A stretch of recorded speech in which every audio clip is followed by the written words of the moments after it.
কৃপানের উদ্দেশ্য কি বানচাল করে দেবে গীতা? আপনি দেখছেন বিনি পয়সায় বিনোদন।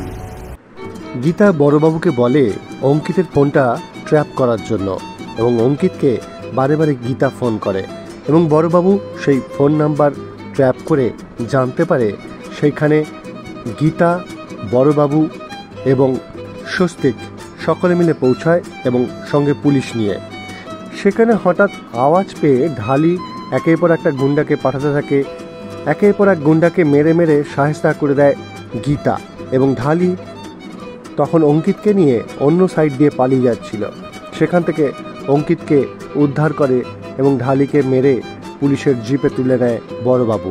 তারপর গীতা মেহেককে ফোন করে সমস্ত কিছু জানায়। সেই সময় মেহেকও তার আসল সত্য ঘটনা জানিয়ে দেয় গীতাকে, এবং সেখানে কৃপান এসে উপস্থিত হয়।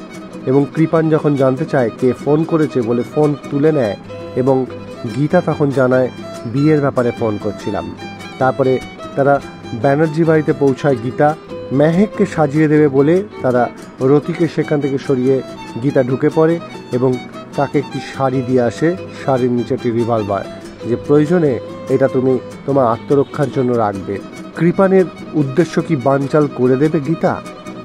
সমস্ত খবরের আপডেট পেতে দেখতে থাকুন বিনি পয়সায় বিনোদন।